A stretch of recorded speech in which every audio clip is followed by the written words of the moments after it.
Naging kaaya-aya pa rin naman ang naging resulta ng ekspedisyon ni Manong sa bakanting lote sa may likuran. Yeah, boy. Kaya labis ang ngiti nito sa panahon ng bayaran.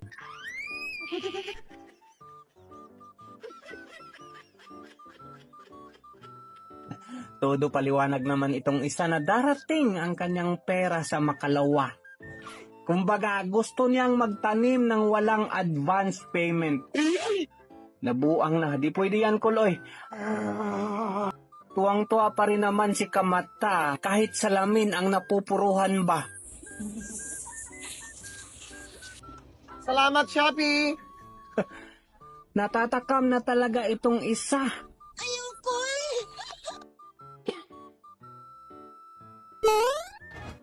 Kunti na lang sana ay makikita na ang nag-iisang kasagutan sa mga katanungan na yan.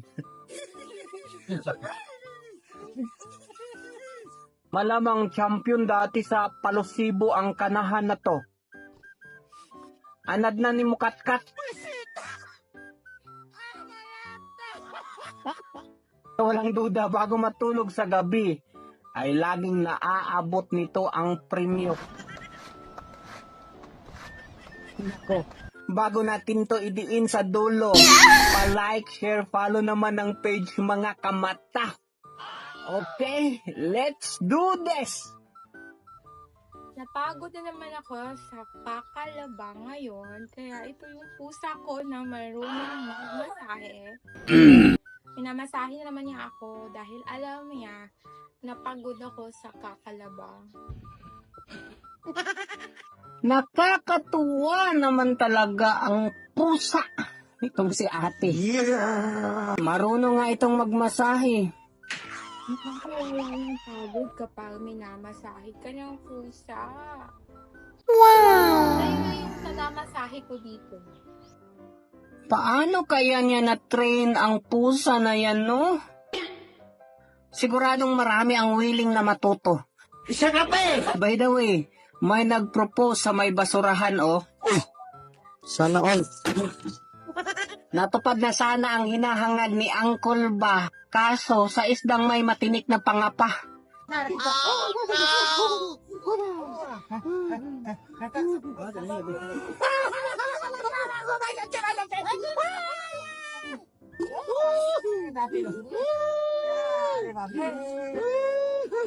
Patay! Yabe! Ayaw lang naman magsayang ng pagkain itong isa. Kaya tama yan, kuya. Mas marami pala ang binabalak ni ate. To confirm how many children? 3. 7. Oh. Gulat si kuya eh. Sure na yan, ha? Looking forward na for the 10th. So, kindly prepare because starting next year, we will have the Sacramento baptism. Sana all! Walang mapaglagyan ang tuwa ni ate na siya ang nakakuha ng bouquet. Di niya ata alam na single siya eh. Normal lang nakabahan tayo kapag nagsasalita sa harap ng maraming tao. Pero parang kumbulsyon na to. 尊敬的前列我是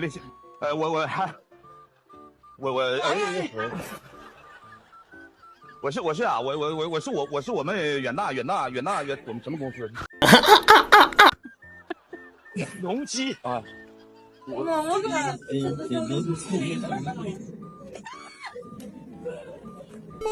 Agoy, wag kang magpaapikol.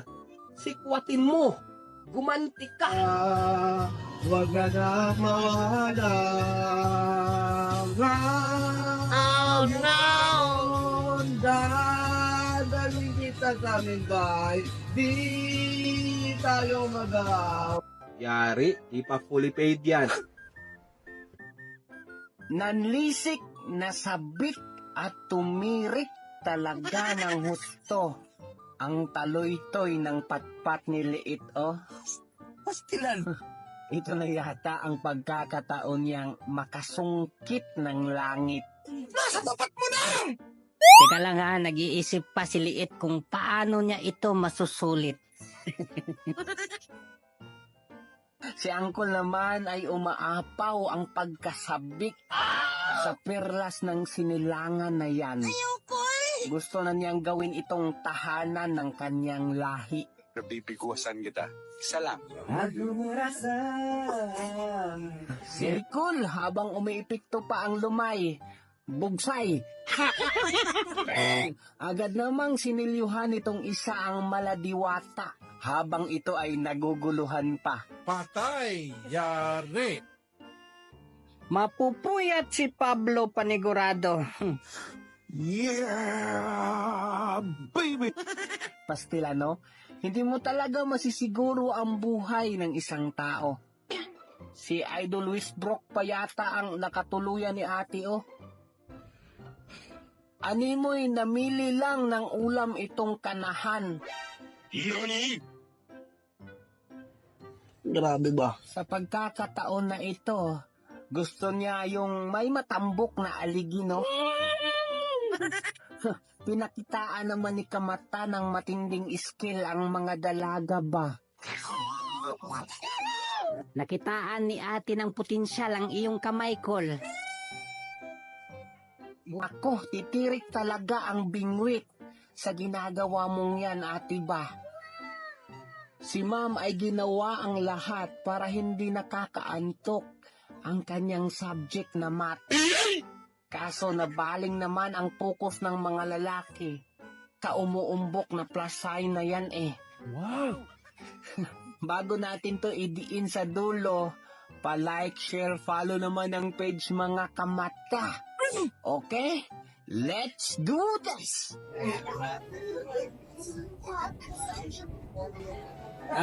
Hoy!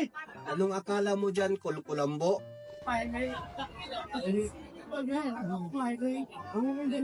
Biwas pa na lang! Yan! Hindi ako, ma'am. Yes! Hindi ka! We'll make this right! Minawa, paminawa. Hirap na ngumitik pag ganito mangyari sa'yo.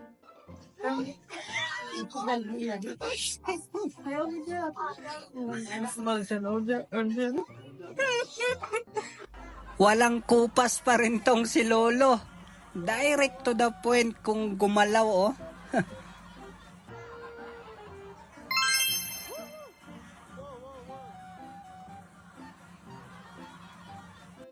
Muntik pang mapahamak si Kuya sa kanyang kabalbalan.